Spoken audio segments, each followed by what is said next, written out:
Hello and welcome to Wait, It Gets Better, the improvisational storytelling podcast, where every week we bring you interesting and exciting stories straight to your doorstep. Hello, it's us, your story delivery guy.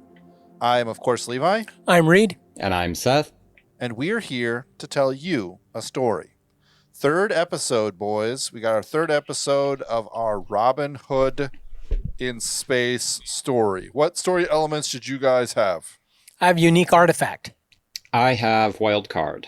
And I have happy ending. Finally, a happy ending after all these sad endings. I feel like we've had a couple of sad endings recently. Does anyone want to start? Does anyone want to give us people a little recap? We're basically just telling the story of Robin Hood in space. You know, there's Icor, which is a magic that kind of comes from people. There's AJ. Is that the name of our Robin Hood character, Yep. Reed? It's Yeah. very, very heroic name.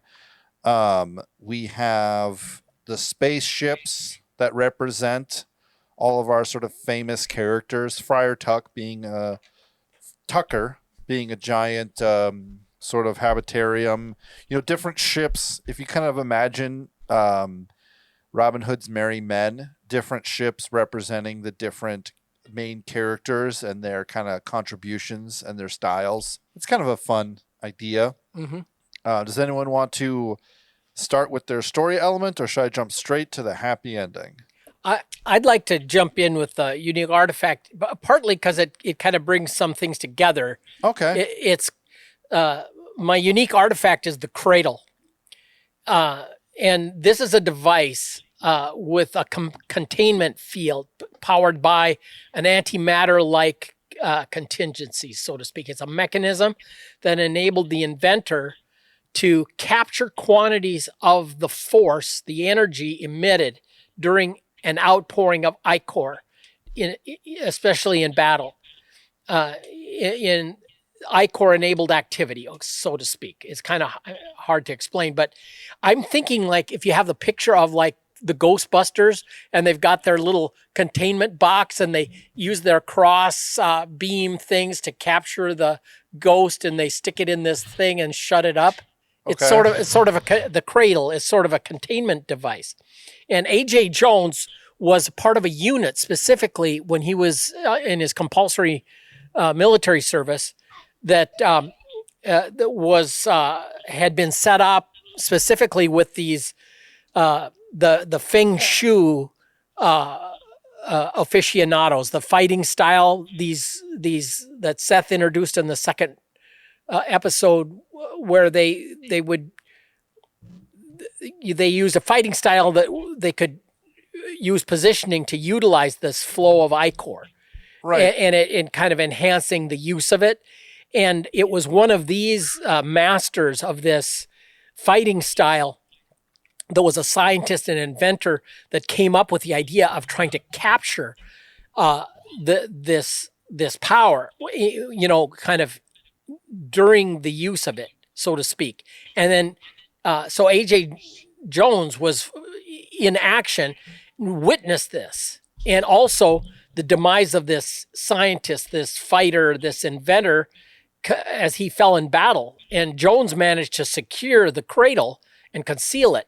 And he realized the potential power, falling into the wrong hands. By this time, he had already was really nervous about back home because he had lost touch. He had not heard from the steward, the guy that was in charge of running the place back home. And his dad had died, and this steward, the steward's family had been working with his family like for generations. And so when he had lost touch, he sensed something was wrong. And the basic, like Robin of Locksley going home and finding that evil Prince John and had appointed the sheriff of Nottingham, Shotsky, the thug that was kind of running things and had turned out his people and had taken over his operations. And he was kind of a outlaw by this time, but he had in his possession this cradle and had this old military transport that he had kind of commandeered and managed to get away to the nebula, the Sherwood Forest kind of thing. And they had kind of places to hide that were not sensor friendly, and so to speak. But anyway, he has this device, this cradle, and it's like packed with these outpourings of ichor. And he's still not entirely sure how to make use of it, but he recognizes this thing is holding a great deal of power. So how different is this from the batteries the battery statues? Yeah, the battery statues, this is different in that they don't have the actual ichor that solidifies, but they just have captured the energy that Gotcha. came forth in battle. Gotcha. And it's completely, it's much more portable as well, too. Right. So this is actually captured. So the ichor kind of burns up once it kind of exits. Right. Wherever it comes from, it kind of burns up and converts to this energy. So the batteries just have the energy where the cradle actually has the ichor. Much more higher concentration. I would say that there would probably be some research done in like distillation. Yeah. To make it even more concentrated. That's kind of interesting. But it's, of course, Jones has been busy, trying to dodge the authorities and trying to figure out how am I going to reestablish my position back home. And now I've got these other people that have turned out, the merry men. Right. We got Friar Tuck. We got Tucker in his, his cruise liner or whatever his Habitorium. I love that name. That's a great name for his ship. Yeah, it's like a forest. Yeah. A floating forest. Yeah. Okay, so I'll go next. I wasn't sure how Reed's unique artifact would come out and possibly affect what I had if I needed to change something, but I think it'll work out great. I had wild card, and for wild card, I picked unique weapon. Great. So long as that wasn't... No one had that last time, did they? No, I don't think so. Okay. So given it's Robin Hood, right? But it's in space, so we have to bring in something that resembles him using the longbow, correct? Yeah. There has to be some sort of longbow-esque thing. Right. And so kind of with this fighting style, you have kind of like the front-facing kind of force of where the energy is flowing and not flowing. And maybe this ties the cradle into how maybe AJ develops this longbow, right? It's a device, creates the longbow. Now, whether it uses the cradle or not, but it then is a device that is kind of emerging onto the battlefield where instead of forces having to kind of position and fight, face on to face on, it's something that with the right trajectory, right, it'll arc up like its attack, at a greater distance, pinpointing something, behind lines, kind of like they use the longbow where they could mow people down from a much farther distance given the strength of the bow and the angle, and they'd get it to kind of arc over and hit its target. Right. So kind of simplistically, it's it's the longbow somehow attached to it. Maybe it's unique to his ship, and maybe more of his people are picking them up, and it's something that they're bringing where they can kind of, hide in the forest and hit targets, much farther away or where it's not seen. So long as they have the coordinates, they can kind of adjust their longbow. Right. And pinpoint targets, normally that might be safe behind, these lines.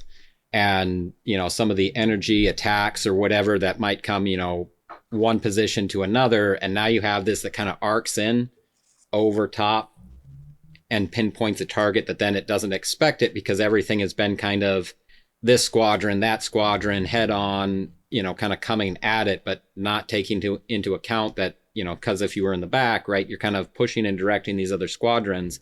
And now they have this longbow that'll kind of pinpoint targets farther away from, a different angle. Does that make sense? Yeah. When sometimes when the people are talking about different things that are happening in different wars and skirmishes around the world, the term that kept coming up in my mind when you were talking was a standoff weapon. These, they have these, the use of drones or different missiles that are kind of like fire and forget. They're high tech, you can let them fly, and you can go off about your business. You don't have to, like a tow missile, a tow anti-tank missile. It trails out literally a fiber optic cable, and you just track it right. But you got to literally keep exposed while you track it right in to the target. Well, these standoff weapons are much, the next generation, so to speak. You can, fire and forget kind of thing. But that's what, I don't know, that was just an analogy that struck into my mind when you were talking. Kind of a standoff weapon that changes the dynamic on the battlefield. Yeah. I like it. So let's review the my Robin Hood text file here on my desktop. Oh, of course, there's nothing written there. That's terrifying. Okay. The lowest point, betrayal. The authorities finally get serious. Massive manhunts, rewards, treachery from within or without. Sometimes an inside betrayal, a jealous comrade, a false monk. Robin is wounded, captured, or cornered. Several merry men may die. The noose seems certain. So this is kind of the place that we are now. Like right now, our AJ character is kind of hopping along. Everything seems to be sort of going up for him, But the reality is that the leader that he served, right, our King Richard, right, the reason why he was okay with being conscribed into the military, he is not the sort of the clear and present leader of this area, I don't know if we actually decided what sort of government conglomerate currently resides in this area, but clearly it's one that has leaders, because we have what's the name of the sheriff's the analog? I call him Shotsky. He's just kind of a thug, a strong arm. Yeah. But my thought is that there is, in fact, because if we're going about the analog here, I mean, the Robin Hood story that I remember, eventually we find out that, or is that Ivanhoe, that King Richard has been captured and he needs to be ransomed? Is that Ivanhoe? I think that's Ivanhoe. Well, but there have been retellings of the, obviously. Well, Ivanhoe takes place inside of or alongside the Robin Hood. Absolutely. Because Robin Hood is in Ivanhoe. Yeah. Yeah. So at some point in time, it's discovered that the good guys who AJ originally went and fought with are waylaid. And are we going to have them going on a crusade?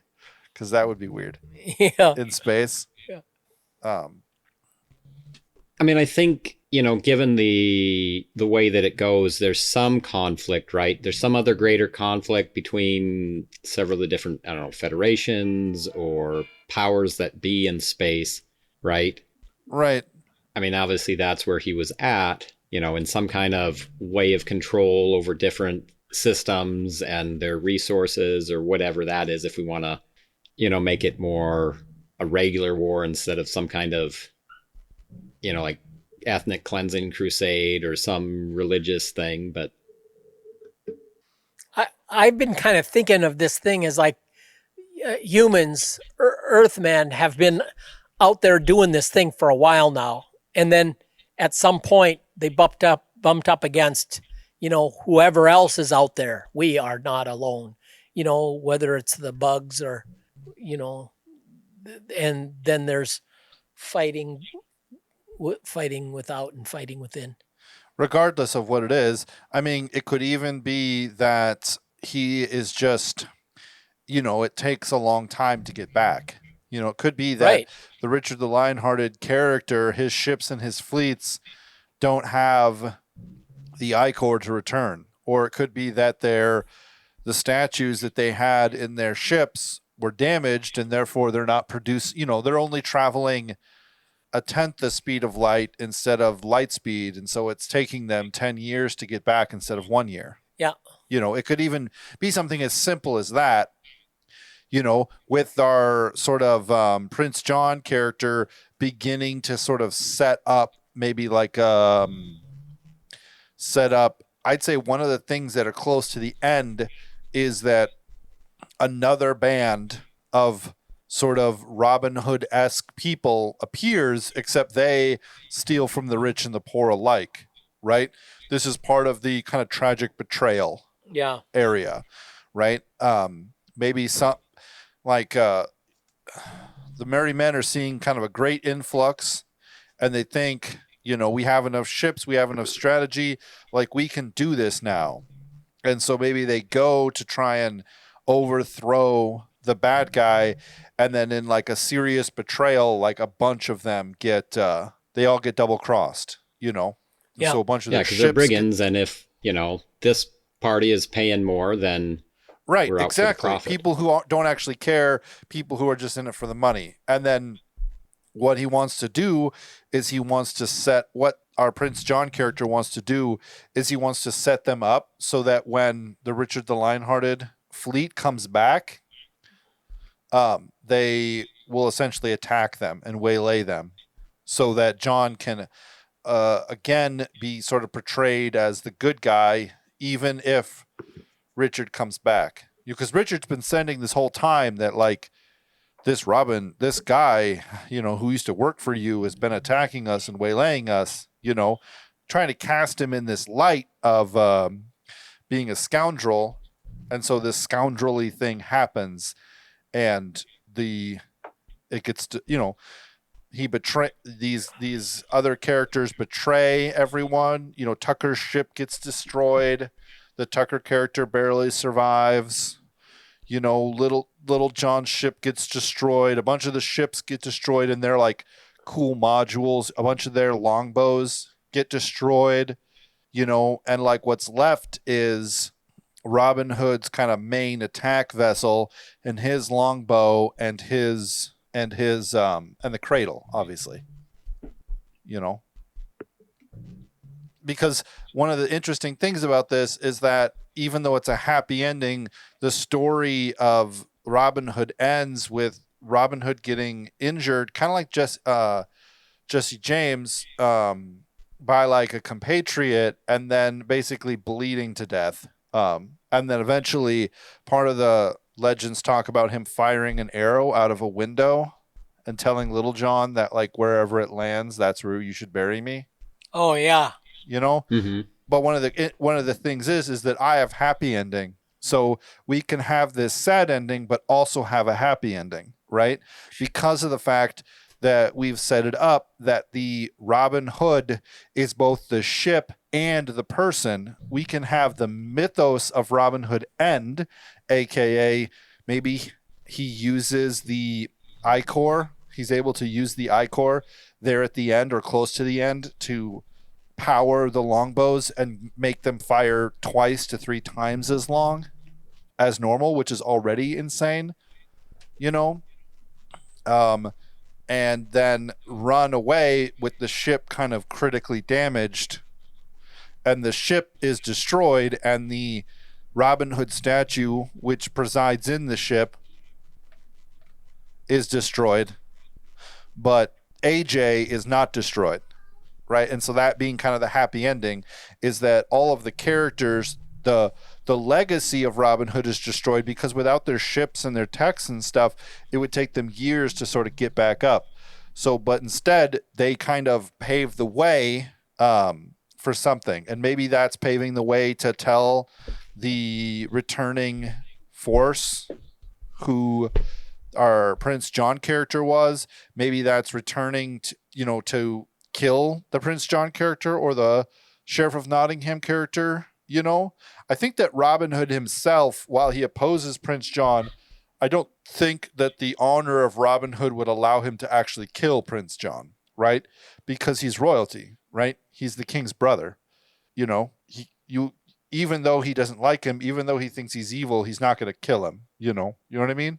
Right. It's the same thing I think with clergy. Is there's like a certain thing where he won't kill clergy even though they're evil. Yeah. Where I think the Sheriff of Nottingham is kind of off the table. But anyways, this is kind of how I see it wrapping up, where they're sort of a last stand as they're betrayed and then hunted into the Nebula. into the nebula of Nottingham, and they're kind of fighting, and one by one they kind of get picked off, and maybe they're all kind of gathering onto the main ship, and so with each person that gets onto the ship gets more nimble, the ship gets better equipped, because they're all masters at their own specific thing anyways. And eventually they have to jettison out and leave, but they do something. Maybe they use the stored ichor in the cradle and a longbow, combine the two together somehow, and are able to sort of send a message out using it. So I was thinking one way that could happen is perhaps they're betrayed, but perhaps they also get a bit of information of where the Richard character is laywayed. Right. And so then they were betrayed, they're being chased, and they use that last ditch effort to basically send a blast to change the tide in the people laywaying the Richard character, who's able to return. However, Prince John is royalty, whatever it is, it might take out the sheriff, or then the sheriff is caught, as in like basically the patsy. Right. Oh, yeah. So being he's royalty, he's going to be playing these powers, but then obviously, King John comes back, but we know historically that inside of that, John takes the throne again eventually. So regardless of how that goes, John kind of has his I's dotted and his T's crossed, so that in that return, it shows that, there was these brigands, they were causing a ruckus. He was trying to do certain things about it and kind of pass it on to the sheriff as, the one that stabbed us in the back. Right. No, absolutely. Right. So I think maybe if that seems to work. Yeah. But the happy ending, the sad part of it is that the ships are all destroyed. Right. So Robin Hood's merry men are disbanded and broken apart. But the happy ending part of that is that all of the primary characters who represent those ships, who in which those ships had any power, are preserved. Right. They're still alive. And so they kind of go on. And it's not like, I want people to understand, it's not like, oh, my ship's destroyed. It's okay. It'll only take me 2 months to save up enough money to buy another one. It's like, no. This ship that AJ has that he brings back is like worth billions of dollars. Like, there's no just getting another one. Right. You don't just get another Titan class warship. That doesn't happen. So it's a true death. The ships being destroyed is a true death to that character's potential and to what that character represented. Mm-hmm. But the character themselves are preserved, and so in that way it's a happy ending. Right? They can't go on as the merry men anymore because the ships are gone, but it's a happy ending because at least the characters are preserved. And the corruption has been overturned, and the Prince John character has had to find a way to save face and appear to be, his Richard's faithful brother after all. And we have to get rid of that pesky Shotsky, who was just he just took things way too far. And right, exactly. Yeah, cool. I like that. I like that as a happy ending. Do you guys like that as a happy ending? Yeah. All right, ladies and gentlemen, thank you so much for joining us for this episode of Wait It Gets Better. If you like this episode, let us know. Send us an email at waititgetsbettercast@gmail.com. Message us on Twitter at @getsbettercast. If you want to be on the show, if you want to be shouted out, just shout us out on either of those things. We'd be happy to shout you out. If you have any good ideas or any bad ideas, let us know. And until next week, when we gather together to talk about this story, about what we liked and didn't like, don't forget to wait, because it gets better.